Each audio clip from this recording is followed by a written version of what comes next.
অনেকেই বলে আনারস এবং দুধ একসাথে খাওয়া যাবে না, খেলে বিষ তৈরি হয় নাকি। এটা আসলে পুরনো একটি বিশ্বাস, কিন্তু বিজ্ঞান অনুযায়ী আনারস এবং দুধ একসাথে খাওয়া বিপজ্জনক নয়, তবে কিছু মানুষের এই কম্বিনেশনে খেলে বদহজম হতে পারে। তো আমি আজকে মজার একটা স্মুদি বানাবো।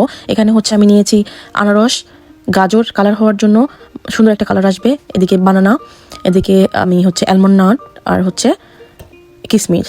তো আমি সবগুলো ইনগ্রিডিয়েন্ট একটা পোর্শন অনুযায়ী নিয়েছি। নেওয়ার পর আমি এখানে মিল্ক দিই, অ্যাড করে আমি পুরোটা ব্লেন্ড করি। তো আসলে একটা অনেক মজার একটা স্মুদি বানাই আমি আমার ডিনারের জন্য।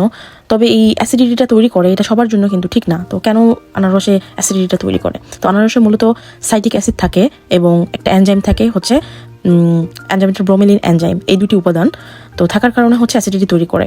তো সাইট্রিক অ্যাসিড এবং দুধের ল্যাকটোজ একসাথে খাওয়ার কারণে কিছু মানুষের পেটে অস্বস্তি এবং গ্যাস্ট্রিকের সমস্যা দেখা দিতে পারে। আর এনজাইমটা হচ্ছে, এনজাইমের মধ্যে ব্রোমেলিন নামক একটা এনজাইম থাকে যা প্রোটিন ভাঙতে সাহায্য করে। দুধের প্রোটিন একসঙ্গে এটি মিশে খেলে কিছু মানুষের পেটের সমস্যা হয়, বাট এটার কারণে বিপজ্জনক কিছু না। তবে সবার এই রকম সমস্যা ভোগে না। আপনি যদি কোনো অস্বস্তি না ফিল করেন, তবে আপনারা একসাথে খাওয়া কোনো বিপজ্জনক কিছু না। তো আমি তো খাইলাম, আপনারাও ট্রাই করতে পারেন। খুবই মজার একটি স্মুদি, সত্যি অনেক ভালো লাগছে আমার কাছে।